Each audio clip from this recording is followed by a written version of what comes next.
I am so excited, so thrilled to have another opportunity to speak with you.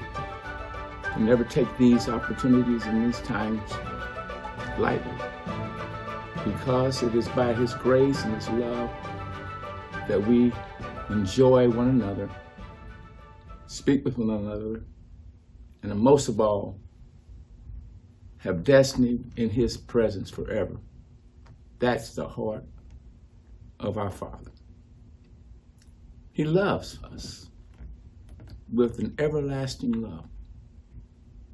That mystery of His love, that place of forgiveness, a place that no matter what we've done, He still has His eyes on us, waiting for us to enter into His plan.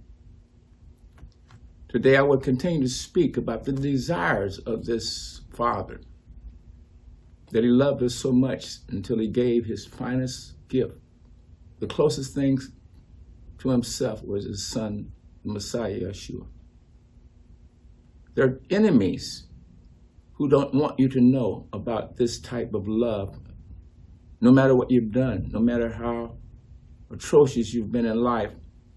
He says, I'm willing to give my last, my finest, my best gift, that you can spend the purpose by which you were created, and that is eternity with me. I created you to live and exist forever. I created you to know that I am available to you every moment of your life. There are certain things that the enemy does not want you to know about this Father. And as I spoke with you earlier in our gatherings, for all of you who were there on this wonderful, wonderful time, is that He loves you as a Father. And He has given His best so that you can enjoy Him. I want to continue to speak a little bit now about not only does He love you, but He has chosen you for the best that He can give to His sons and His daughters. And that deals with His words, that deals with His instructions, that deals with His values, that deals with His wisdom. Every father who is a good father has within him desire to see the fulfillment, the purpose of his sons and daughters.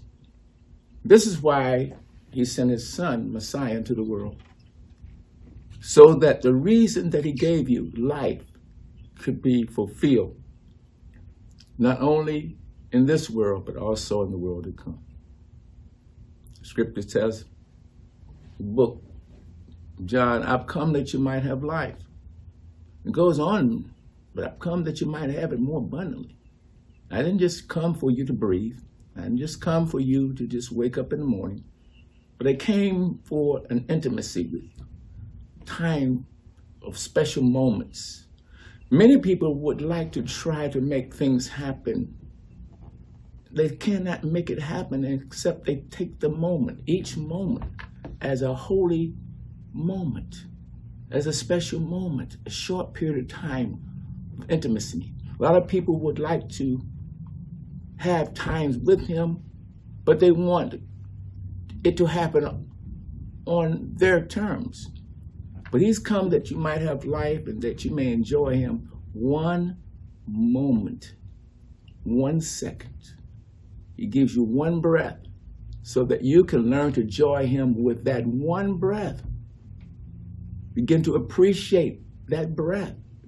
Begin to appreciate that He's a Father that looks at your life, and just like He did the first breath that you came into this world and you took that first breath, every breath of your life is a moment of intimacy. It's a holy moment.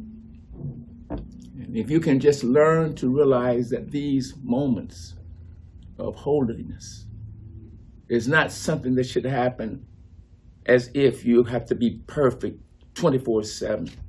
He's not looking for that. He's looking for your attention.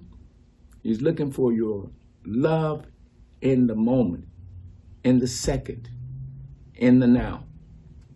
So the things that he has given to us is to get us to that place that it's not a difficult challenge to hear his voice if you realize that you can't hear it but in that moment. Starts out with small things. So there's an enemy who would like to make sure that you have everything involved in your life to keep you so busy that you can't understand it. He doesn't want you to try to live holy 25 years or 25 days. He wants you to just have these holy moments where you and the Holy Father can just enjoy one another. There's an enemy who does not want you to receive this from the Father. In these moments, he gives you divine instructions, which is called the Torah. Instructions in order to show you his values. Instructions in order to teach you his wisdom. Instructions in order that you may have this intimacy with him. There's no greater love than this. The man laid down his life for his friends. He sent his best, his finest for these special moments. In the book of Matthew, chapter number 22, verse number 36, through the Messiah, he's teaching. He says, "Teacher," the scripture comes and the Pharisee begins to ask him, "Teacher, which is the great command in the instructions or in the Torah or in the direction or in the values of the Almighty?" And Yeshua, who is Messiah, known for many as Jesus Christ, said to him, "You shall love Yahweh, your Elohim." It's telling the man something about Yahweh. You should love Yahweh, your Elohim. That's the heart of the Father, speaking through his Son about a relationship. It continues to say, "Teacher, which is a great commandment in the Torah?" And Messiah says to him, "You should love Yahweh, your Elohim." In other words, even before you really recognize him, he wants you to know that he is your Elohim. You don't have to be perfect, but in the moment, realize he wants you to come alive that you belong to him and he belongs to you. So Yeshua said to him, "You should love Yahweh, your Elohim, with all your heart, with all your soul, with all your mind. This is the first and great commandment." I want you to pay attention to this because it's extremely important instruction. That if your life wants to move in the direction of his plan, he says, turn your attention to me because I am your creator. Can you give me half a minute? Can you give me 5 minutes? Can you give me 1 minute for me to show you that I am who I say I am? Will you allow me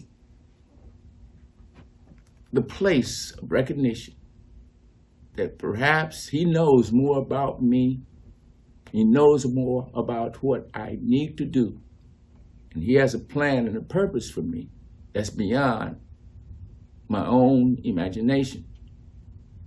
And so he's telling the people that this is the heart of the one who has created everything. He's created all things for one purpose, that they would come to love him with all of their hearts, all your soul, all your mind. Now, this sounds like an impossible task, but the problem with us is that we want to do too much too soon. So I'm encouraging you that the love that he has and wants from you starts in a holy moment, starts in a holy second, where you stop to realize that he's not expecting you to be perfect in a total lifetime without mistakes. He wants you to stop and recognize that he wants moments. moments of love. Many people become depressed because they're thinking that he wants perfection over your life where you do nothing but try to please him and taking big chunks of your life and trying to be perfect all day long. He said, no, let's start with one moment, holy moment between you and your Creator. This is the secret that the enemy does not want you to know, because he wants you to try to be perfect for a lifetime, or he wants you to be perfect for a month or for a year or for a day. No one who's living in this world has ever had a totally perfect life. He says, just give me a moment. Just one moment. That's how big I am. If you can give me a holy moment, I can transform that seed into the life that I've ordained for you. And so the Messiah is speaking, said, here is where you go. The first and great commandment is that you should love the Creator with all your soul, with all your mind, your heart, your soul, and strength. And that's not expected of you to do a 24/7 where you're striving to make it happen. He says, if you can just give me a holy moment, a holy conversation, it's almost just like a blink of an eye, recognition that he will transform your life. And again, it continues, says, the second is like unto it, that you should love your neighbor as yourself. Don't expect to do that every time you look at a person that you can love. He says, first, don't try to love them in your own self. Love them through a holy moment. Forgive them in a holy moment. Recognize their value in a holy moment. That they have great value, they have great worth that have come from the Almighty, and they have the same gift that you have. And that is the gift of breath, the gift of life. The opportunity to live with the Holy Father forever and forever throughout eternity. That's what it's all about. He says, if you can just give me some holy moments, I'll give you eternity. If you can just allow me, the recognition of just one moment between you and myself, where you can just tell me I love you so much. No one can take your place in my life. And whatever you want to happen in my life, that's what I want, not only for myself, but also for my neighbor. And everything that you've created, everything that you're doing, I want the best for them. Whether it is my father, whether it's my mother, whether it's my sister, my brother, those that may work for you, or those that for some reason you work for them. The people that he's created are so special. And they're not created for you to kill or steal or destroy from them. He says, they've been created so you can love them. And you can't love them if you first don't love me in the way that you love me. Is in that holy moment, the special time that you will awake in the morning and say, this is a holy moment. Now, this is a difference from some ideas about trying to be holy. No person who's ever lived in this world besides Messiah has lived a perfect life without making mistakes. And many people get discouraged just because they can't do it all day. They can't do it all week. No. The reason you can't do it all week or all day is because you never stop to do it in one moment.